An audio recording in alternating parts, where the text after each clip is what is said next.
guys, welcome to the Baby Sleep Magic podcast. My name is Chantel, and in today's episode I'm actually going to be answering a question that we got in the community forum inside the Baby Sleep Magic app.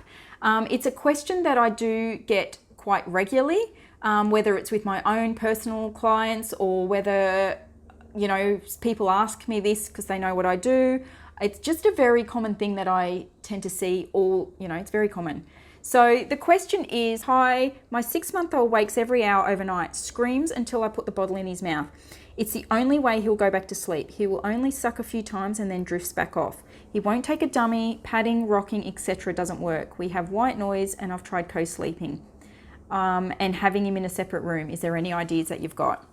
So look, the first thing that comes to mind when I read that or if I hear that Bubby's waking up through the night constantly, either requiring the bottle or the breast to just get back to sleep. Now, whether that's a few micro sucks or whether that tends to be a full feed or partially a feed, indicates to me that they need more calories through the day. That's step one. Whether they can self-settle or not, it's not relevant at this point. What we want to address to begin with is the calories.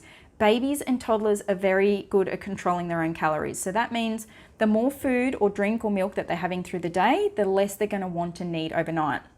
And this is where just by solving the food calorie component can mean that we can avoid sleep training altogether. Because what you might find, and what I find very, very often, is when a baby is full and content and they're being feeding really well through the day, and not just a big breakfast or a big dinner. I'm talking, from 6 a.m. till 6 p.m, a good 10 to 12 hours through the day of feeding. Now, whether that's just milk because they're not ready for solids or whether it's a bit of both, it's all about the calories. And once we get that on track and that's working, then generally speaking, babies will just sleep because they're capable and they're content and they can last longer. But if they're feeding all night, and it might not be feeding a lot. And as an example with that particular question, he's only having a few micro sucks and he's going straight back to sleep.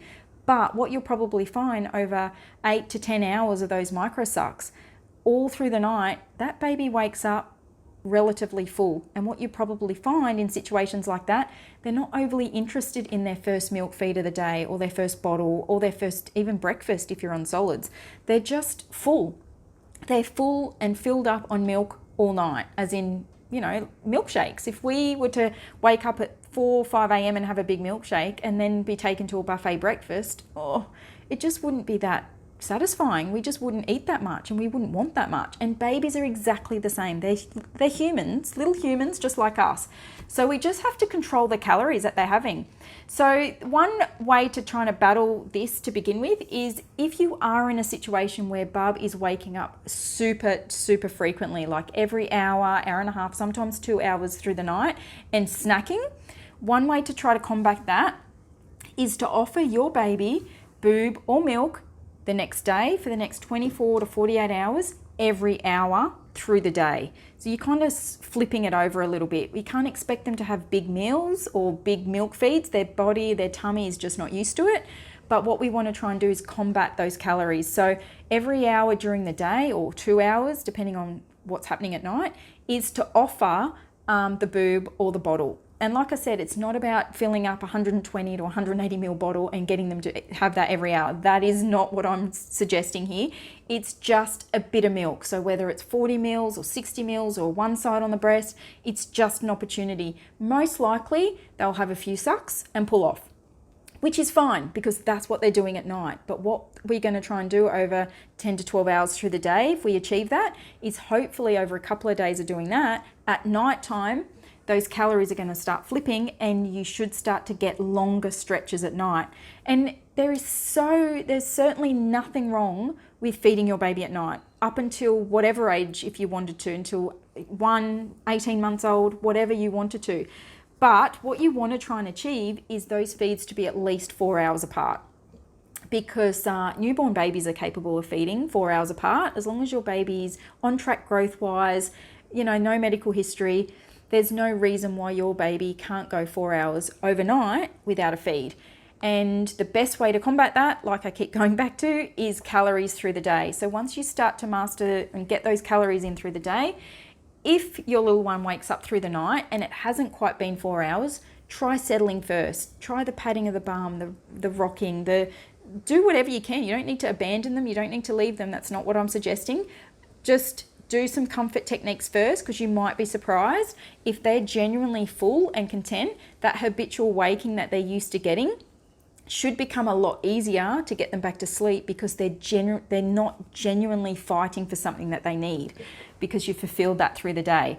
So that is my biggest tip on what to do moving forward. Like I said, at this point, it's not about sleep training. Sleep training can come step 10.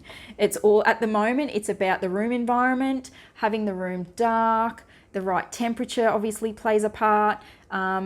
Introducing a comforter if your baby's old enough certainly helps.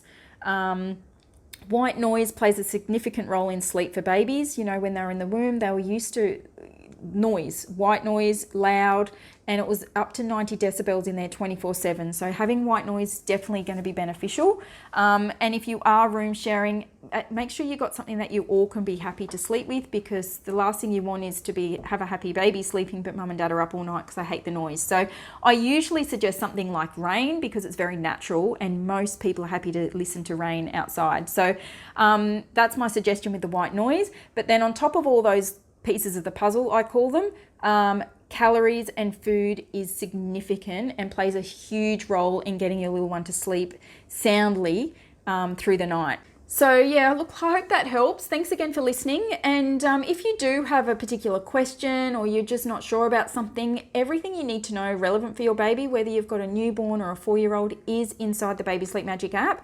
You get a food guide, you get a sleep guide, you get all the advice that you need relevant to your baby's age.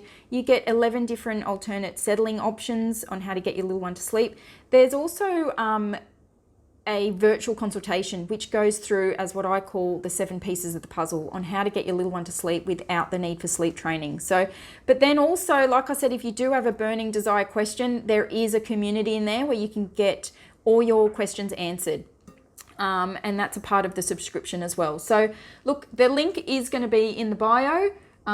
So we'll put that in there. And so for any podcast listeners, if you did want to subscribe and download the app, you do get a discount. Just after you've put in your details, your credit card details, there'll be an opportunity for a discount code. Put in the word podcast. We'll put it in the link in the bio, but that entitles you to 20% off any subscription. So like I said, if you do have some questions you want answered or some information you need, the app has everything. The Baby Sleep Magic app has everything you need. So again, I hope that helps, and I'll see you in the next podcast.